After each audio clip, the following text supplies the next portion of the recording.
गुरुर्ब्रह्मा गुरुर्विष्णू गुरुर्देवो महेश्वरा गुरु साक्षात परब्रह्म तस्मै श्री गुरुवे नमः।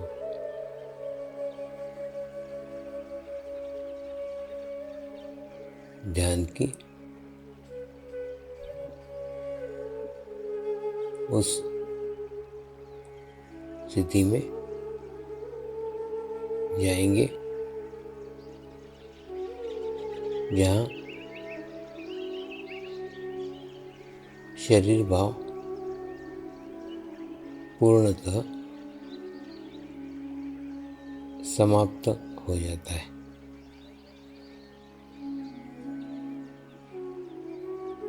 अपने पूरे शरीर को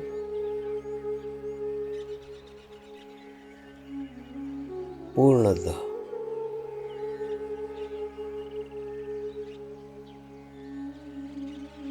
शिथिल छोड़ देंगे, एकदम रिलैक्स हो जाइए।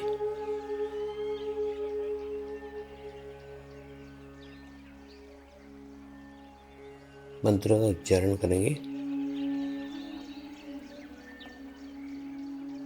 मैं एक पवित्र आत्मा हूँ।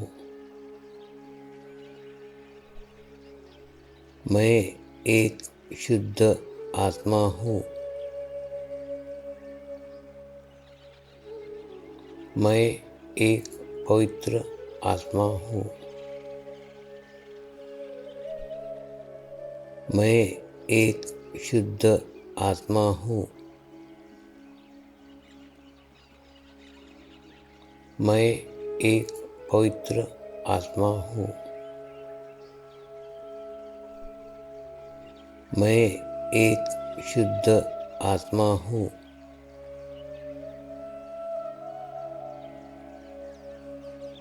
अभी इसी आत्मा भाव को बनाए रखते हुए गुरु मंत्र का उच्चारण करेंगे।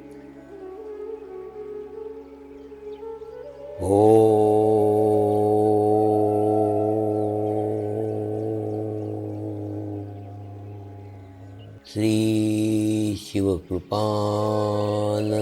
स्वामी नमो नमः।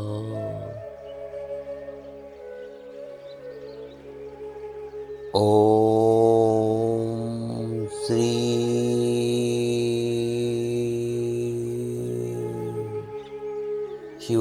शिवकृपानंद स्वामी नमो नमः।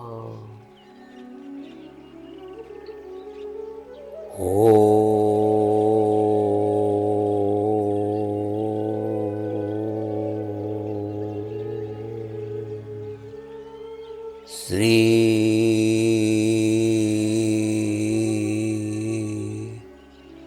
शिवकृपानंद स्वामी नमो नमः।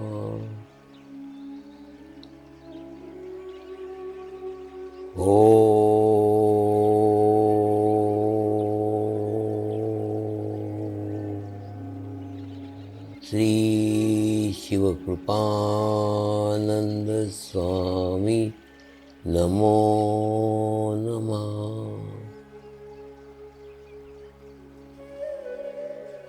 ओम श्री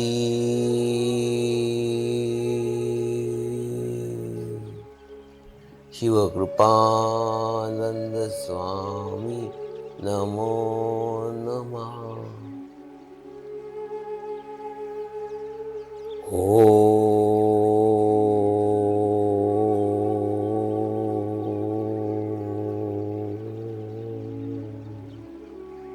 श्री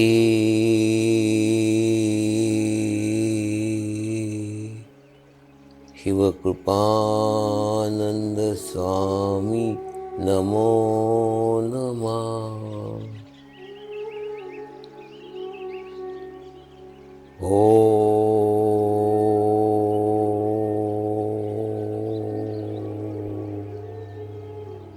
श्री शिवकृपानंद स्वामी नमो नमः।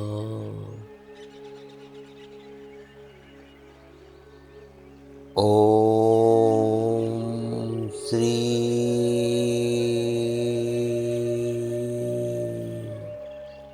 शिवकृपानंद स्वामी नमो नमः।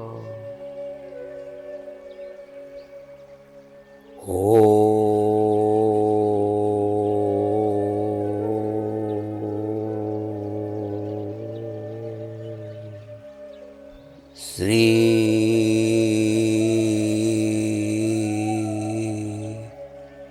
शिवकृपानंद स्वामी नमो नमः।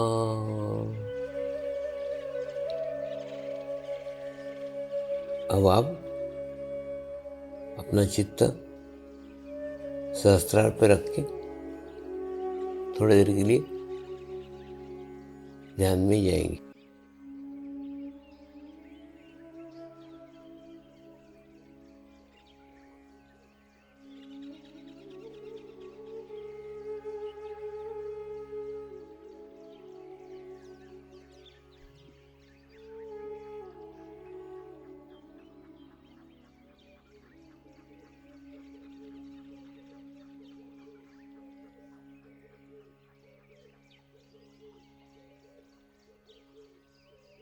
कई बार कई साधक मेरे पास मिलने को आते हैं, अपनी समस्या लेके आते हैं, अपने प्रॉब्लम लेके आते हैं। मैं उनको कहता हूँ, तुम्हारा भगवान के ऊपर बिल्कुल विश्वास नहीं है। तो बहस करने लग जाते हैं, स्वामी जी कैसे विश्वास नहीं है? मैं सुबह 3 घंटे पूजा करता हूँ, 25 भगवानों की पूजा करता हूँ, नियमित करता हूँ, और आप बोलते हो भगवान पे विश्वास नहीं। मैं कहता है तू 3 घंटे पूजा करता है, 25 भगवानों की करता है, लेकिन विश्वास एक भगवान पे भी नहीं है। बोले क्यों? इनके विश्वास होता तो तेरे को डर क्यों लगता? तू तो डर के मारे थर थर कांप रहा है, और तू अपेक्षा कर रहा है कि मेरा पूर्ण विश्वास है। जिसका विश्वास है उसको कभी डर नहीं होगा, उसको विश्वास होगा मैं भगवान का भक्त हूं, मेरा बुरा कुछ हो ही नहीं सकता। तो आप कितनी पूजा कर रहे हो, कितने पाठ कर रहे हो, कितने मंत्र जप रहे हो, कितनी माला कह रहे हो, कोई मायना नहीं है। एक ही थर्मामीटर अपने को लगा के देखो, अपने को निगेटिव विचार आ रहे हैं या नहीं आ रहे हैं। आ रहे हैं तो विश्वास नहीं। और अगर इस आध्यात्मिकता के मार्ग पे थोड़ी प्राइमरी भी पास कर लो तो शरीर की कोई बीमारी आपको नहीं हो सकती। मुझे कोई बीमारी नहीं हो सकती, ये सशक्त विचार ही आपको कोई बीमारी नहीं होने देगा।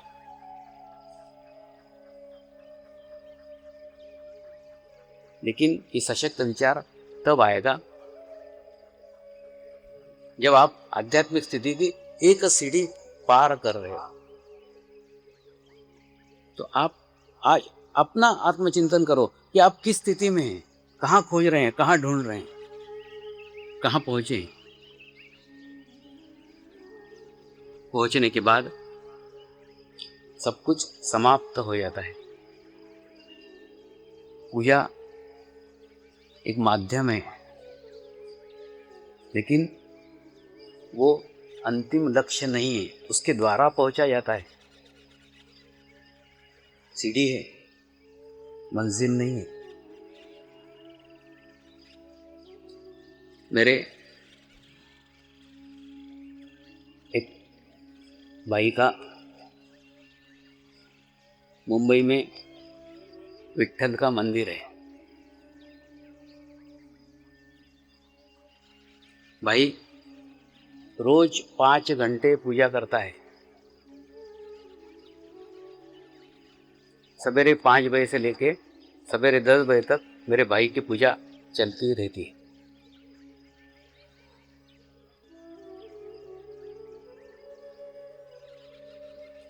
एक दिन मैं उसके यहाँ रुका था,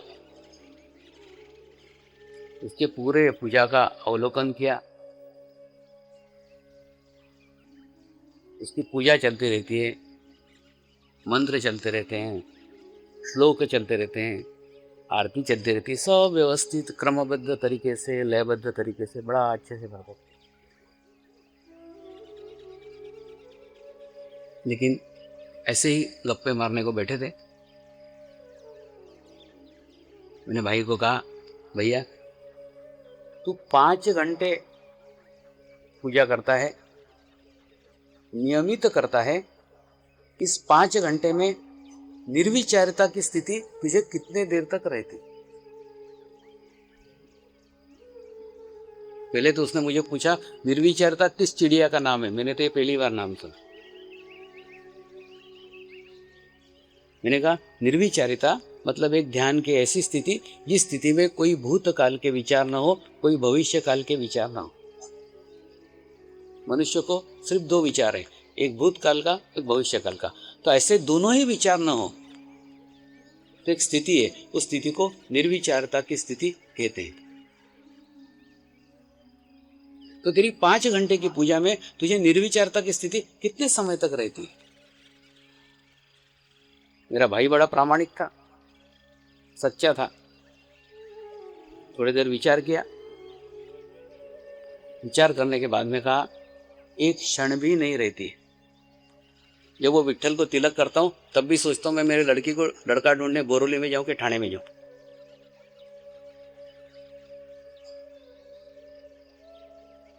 मतलब श्लोक चल रहे हैं, मंत्र चल रहे हैं, आरती चल रही है, उसके साथ साथ विचार भी चल रहे हैं। तो थोड़ी देर के लिए भी शून्य की अवस्था नहीं है।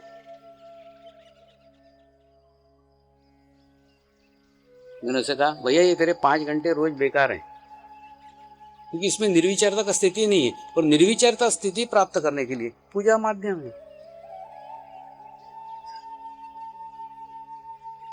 इसका मतलब यह नहीं कि पूजा माध्यम गलत है। पूजा निर्विचार स्थिति प्राप्त करने का एक सशक्त माध्यम है, लेकिन पूजा क्रमबद्ध तरीके से, लयबद्ध तरीके से, एकाग्रता के साथ होना चाहिए। और पूजा करते समय उसका अंतिम लक्ष्य निर्विचारता की स्थिति होना चाहिए। अगर ऐसे लक्ष्य से आप पूजा करते हो तो आपको उस स्थिति पूजा के बाद प्राप्त हो जाती है।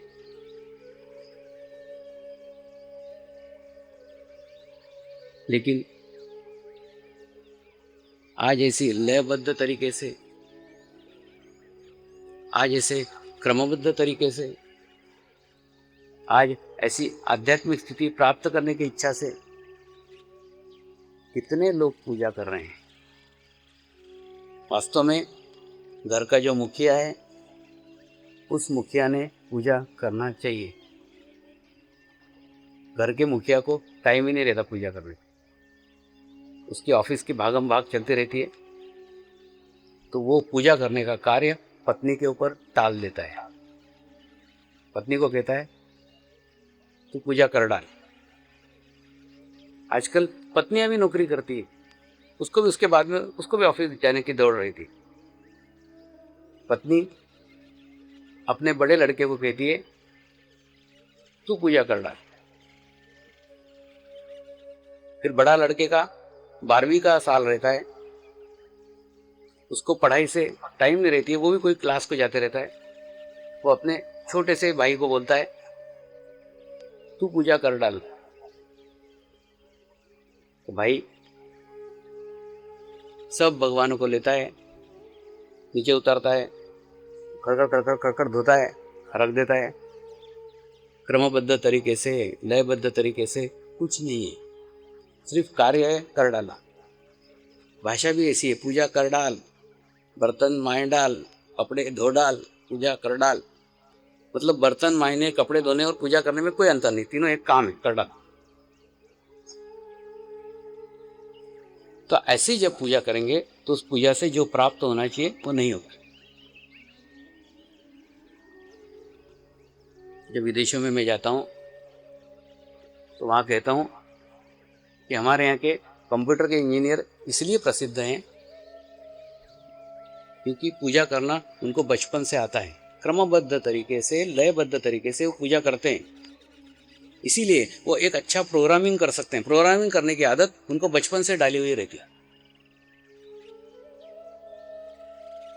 इसलिए कंप्यूटर के क्षेत्र में विशेषतः दक्षिण भारत के लोग अधिक उन्नति किए हैं। पूजा एक सशक्त माध्यम है, लेकिन वो माध्यम को आज हम खो चुके हैं।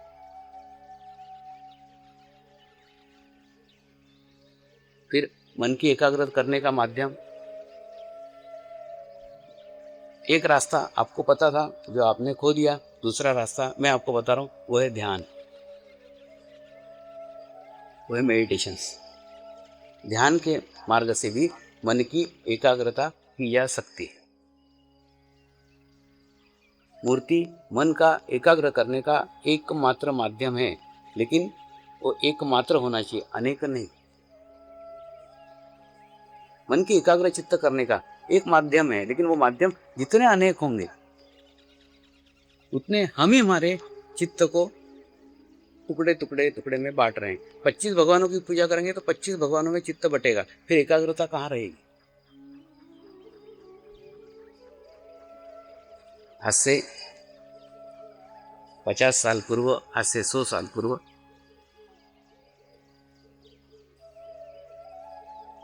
जो मंदिर स्थापित हुए थे,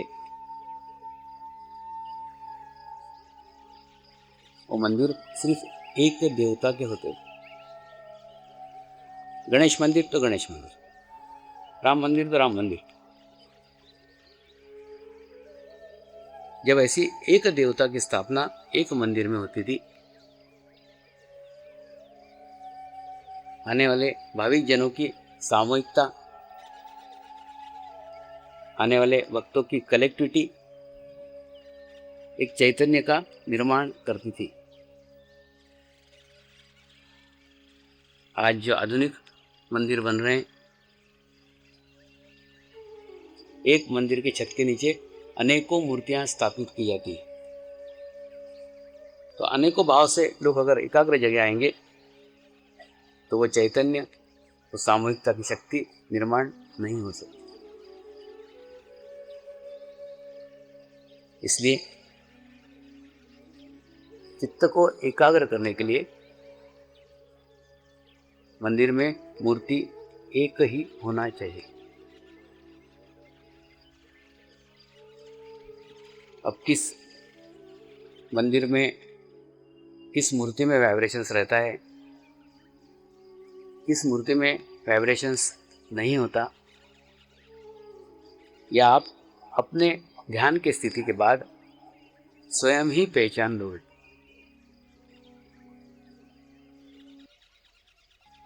देखिए, सर्वप्रथम एक शुद्ध, एक पवित्र पत्थर से निर्मित मूर्ति, यानी मूर्ति के लिए जो पत्थर का चयन किया गया है, मूर्ति के लिए जो पत्थर चुना गया है, वो शुद्ध, वो पवित्र होना चाहिए। और उसके शुद्धता का ज्ञान, उसके पवित्रता का ज्ञान कौन व्यक्ति कर सकता है? वही व्यक्ति कर सकता है जिसको चैतन्य का ज्ञान हो, जिसको वाइब्रेशंस का ज्ञान हो। ऐसा ही व्यक्ति उस पवित्र पत्थर का चयन कर सकता है।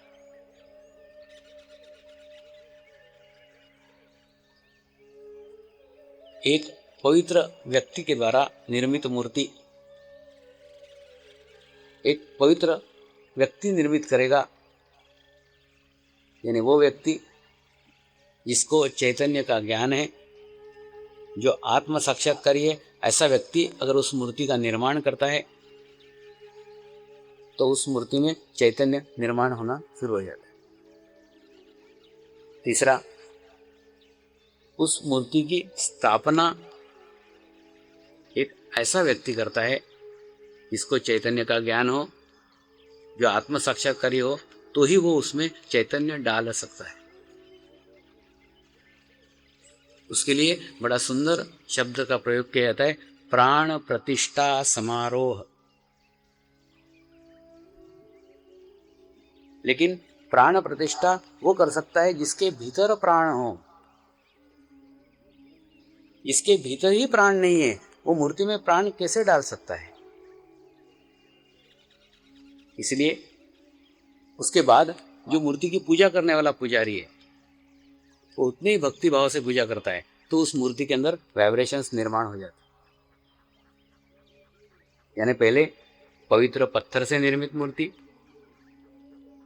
दूसरा उसको बनाने वाला कारागिर पवित्र व्यक्ति होना चाहिए, तीसरा उसको प्राण प्रतिष्ठा करने वाला, स्थापित करने वाला व्यक्ति एक आत्म साक्षात्कारी व्यक्ति होना चाहिए जो उसमें प्राण प्रतिष्ठा कर सके।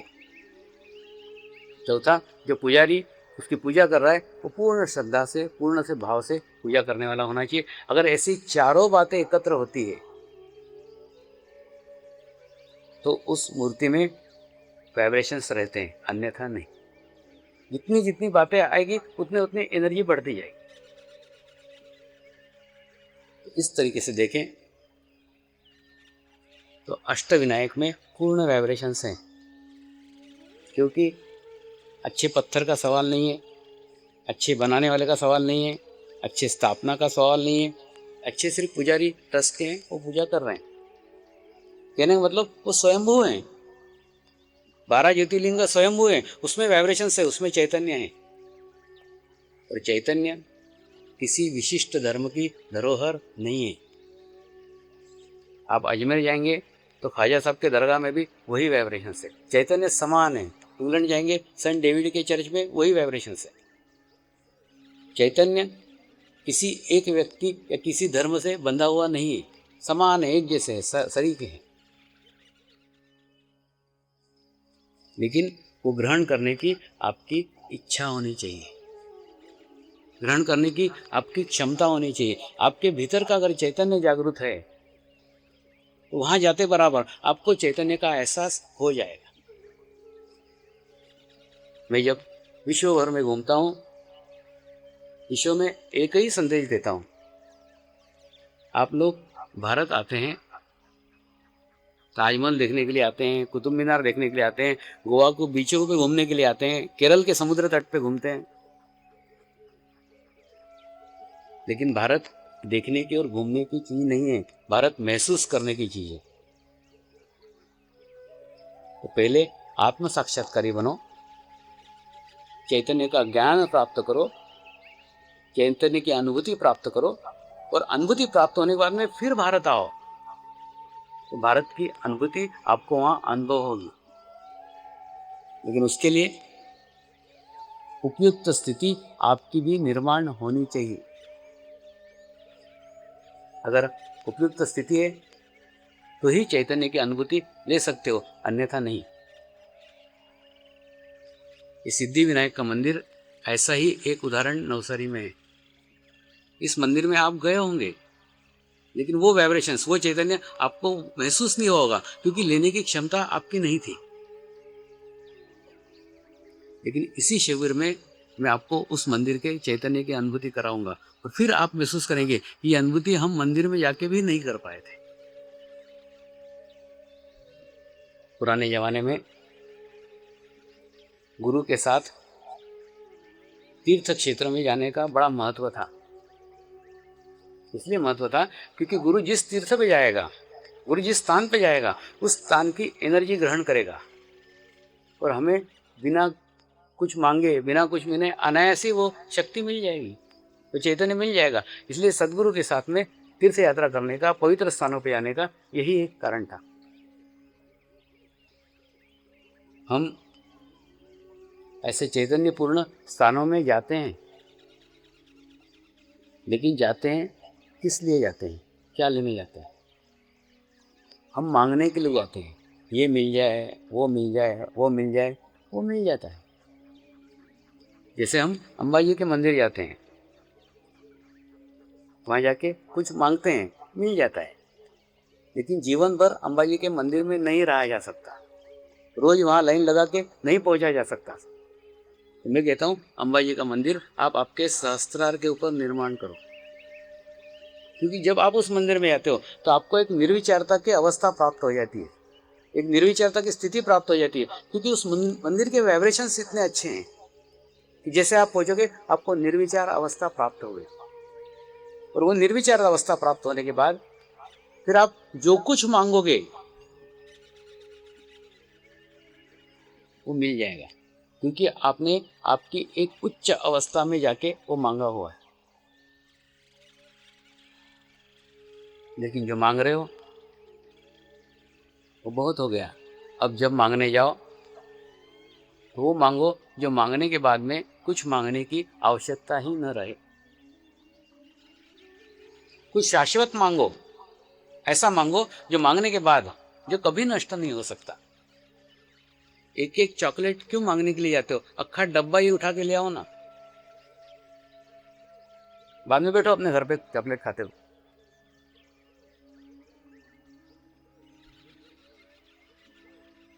जो परमात्मा के पास जाओ तो उससे आध्यात्मिक प्रगति मांगो, आत्मा की प्रगति मांगो। एक बार आत्मा की प्रगति हो जाए तो आपका चित्त इतना पावरफुल हो जाएगा, चित्त इतना सशक्त हो जाएगा, आपकी आवश्यकता के पूर्व आपकी आवश्यकताएं पूर्ण हो जाएगी। फिर मैं मेरे शब्द दोहरा रहा हूं, आपकी आवश्यकता होने के पूर्व आपकी आवश्यकताएं पूर्ण हो जाएगी, तो फिर जीवन में कभी कोई आवश्यकता ही नहीं रहेगी।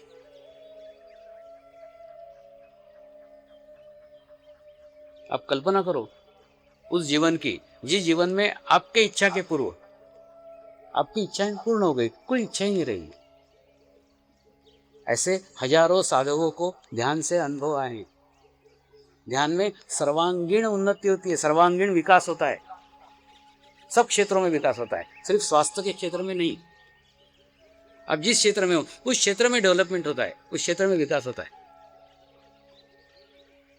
आप किस क्षेत्र में हो उससे कुछ लेना देना नहीं। लेकिन ये तभी संभव है जब आप पूर्ण चॉकलेट का डब्बा मांगो।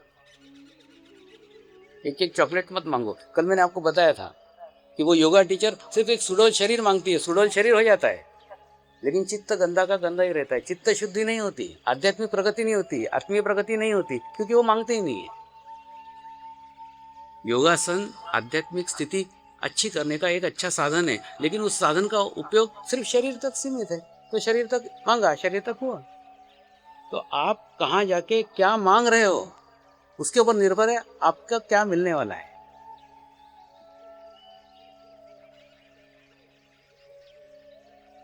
विदेशों से जो भी साधक नवसारी आते हैं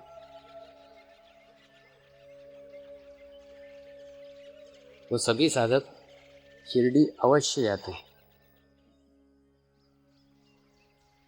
और एक दिन के लिए जाते हैं, फिर वहीं 3-4 दिन रह जाते, स्वामी हम यहीं रहेंगे, रहो।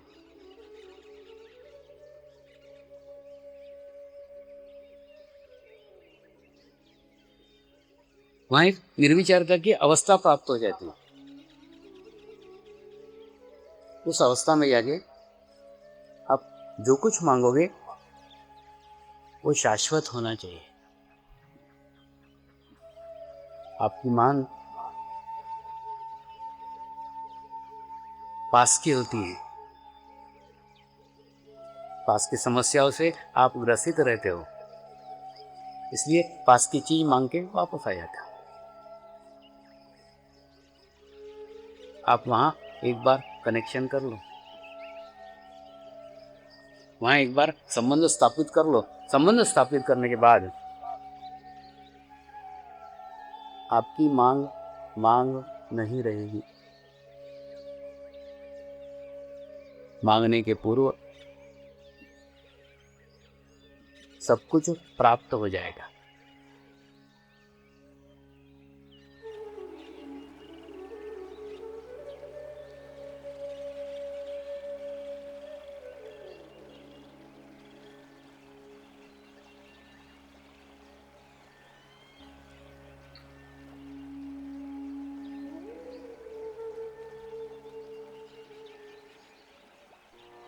प्रार्थना करेंगे।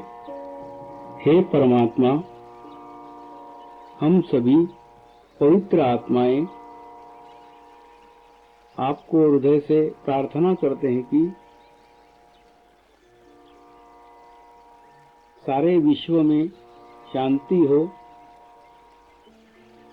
सारे विश्व के आत्माओं की आध्यात्मिक उन्नति हो एवं सर्वांगीण उन्नति हो। यही हम सब आत्माओं की शुद्ध इच्छा है। हे परमात्मा, हम सभी पवित्र आत्माएं आपको हृदय से प्रार्थना करते हैं कि हमारे सद्गुरु श्री शिव कृपानंद स्वामी जी का स्वास्थ्य सदैव अच्छा रहे, उनकी आयु दीर्घ हो। यही हम सब आत्माओं की शुद्ध प्रार्थना है, शुद्ध प्रार्थना है, शुद्ध प्रार्थना है।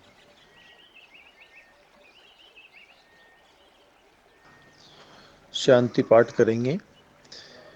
ओम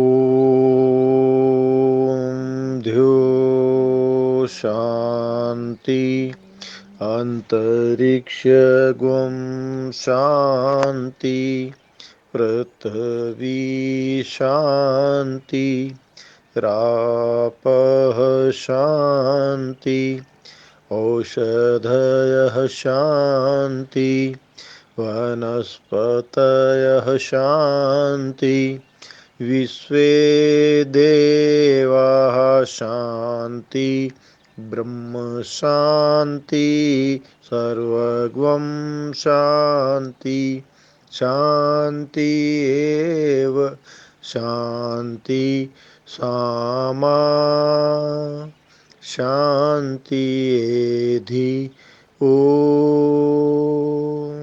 शांति शांति शांति सर्व इष्ट सुशांति भवतु।